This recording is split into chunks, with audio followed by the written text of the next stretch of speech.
Norfolk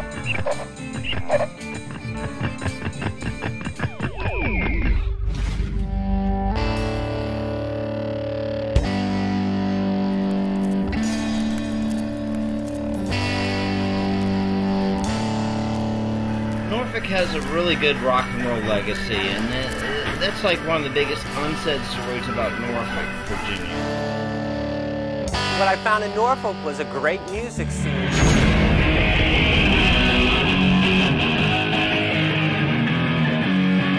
I got into music, playing music here in Norfolk. We just started a hardcore band. We went to Granby Street, bought some $50 guitars. We had the height. It was killer. It was a great time. So we all decided to start making our own bands. Kind of opened up for the hardcore Norfolk scene.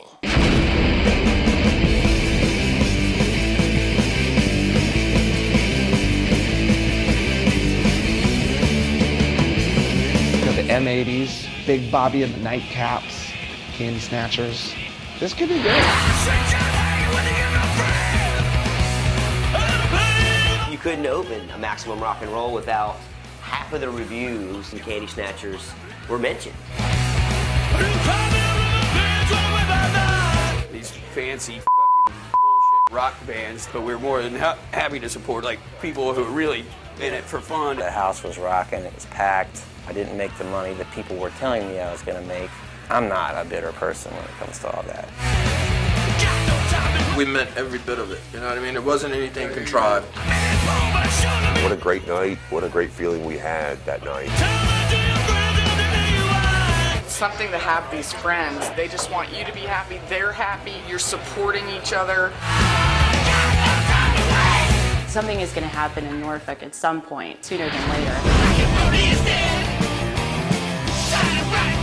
There's always going to be garbage, but for the most part, man, the Norfolk scene it's always going to get better. They don't care if it's punk, hardcore, reggae. They want bands that are original in this town. And we love rock and roll, we love punk rock, and that's just who we are. Punk rock is alive.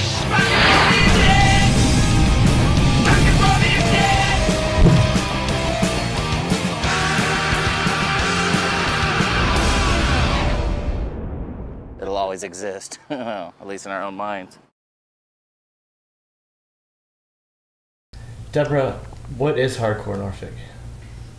That's kind of hard to answer in one sentence, because the original Hardcore Norfolk, which we sort of stole the name off of, was a group in Norfolk back in the 1980s that had a club going called Connection Hall on Hampton Boulevard, and it was a group of young punks who were into literally the hardcore genre of punk rock music. And they were really young, and they got a space, you know, behind a beauty shop and started having shows and doing their own flyers. It was a very do-it-yourself scene that went on for about 1.5 years, 2 years here in Norfolk. We stole that name. Fast forward to 2011, 10, got a Facebook page going, we got our website going, now we're doing a movie, and the name just seemed to fit to us. We think of it more in that sense of hardcore in the dictionary sense of the word, as a diehard fan, someone who's really loyal to something, a core group, that way, hardcore, and Hardcore Norfolk in that meaning. So it's a lot of things. It's a lot of things. It's a historical group of Norfolk musicians. It's a Facebook presence. Yes. It's a web page. Yes. And now it's a movie. Yes. Paul, do you want to tell me about the movie? Well, it overlooks many things that have gone over the past 50 years with the rock and roll music that's come in and out of this area, particularly Norfolk, but overall Tidewater. What ended up happening was Paul started hanging out. We saw the guy with the camera, you know, at the shows, and said, I think I even walked up to him, "Who are you? Why are you filming this? You know, what's your name? Where'd you come from?" kind of thing. Now, he found out through talking with people that Deborah and I were very connected to the scene, that pretty much between the two of us, we knew everybody in town. You know, it's just deep in this scene. And Deborah and I have known each other since 1995. So when Paul came to us and said, would you two do me the honor of being involved? Deb and I said, well, we'd be glad to, but we have a list of about 60 more people that we need to interview. And what we did is we broke it down into segments. So Deborah, we did the roots portion, which we all kind of talked about. And then Deborah did 1983 until 1992. And we chose those dates because of pivotal bands. 1983 is the Waxing Poetics. And then in 1993, where my segment starts, is the Candy Snatchers, 1993 to 2007. And then that's the beginning of the digital years, which we felt like everything's kind of changed since 2008 because things, you know, people aren't putting out albums like they used to. Everybody's on Facebook. There aren't flyers on telephone poles, etc. So, and there was a lot of, oh, have you talked to so-and-so? But generally, we already had. We already knew. We already knew them. There weren't a lot of surprises, except for the roots section. We all became educated and fell in love with, and were so thrilled with some of the local musicians we found out about that we hadn't known about before. You know, I was immediately able to call up my list of bands that I wanted, and I have left out many. And you know, that was the big thing. We had to just cut. There was so much wonderful material, and it was just when you would start to talk to a band and try to get the many members as you could together to sit down and talk to you, and then you might remember a fan or an important person and their story, and need to talk to that person, and it would just grow and mushroom out on itself. It was just crazy. Next thing you know, we have 100 interviews. Wow.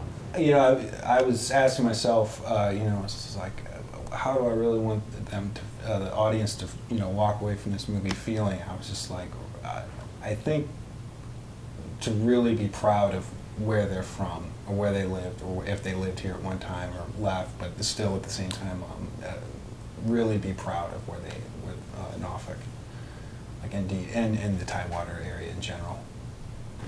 And as somebody who's come and go from this area, I would really like to make something that people who have left can show this movie to their friends and go, look at how crazy my hometown is. See, I was telling you about these people, they exist. Because my friends in Chicago and New York did not believe me till they came to visit, and they met some people that I hang out with, and they were like, oh, you make a lot of sense now.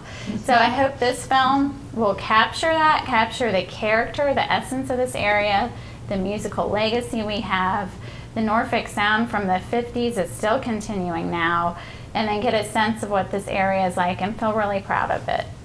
And I hope people will walk away wanting to Google these bands, find out more. I hope they'll want to go out and see a live show. They'll remember how much fun it is to do that, and get out and support any kind of art that you can, and just enjoy life more.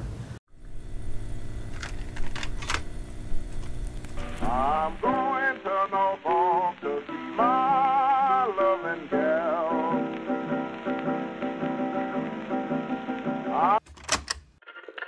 And some of the people in the bands that are a little bit more real.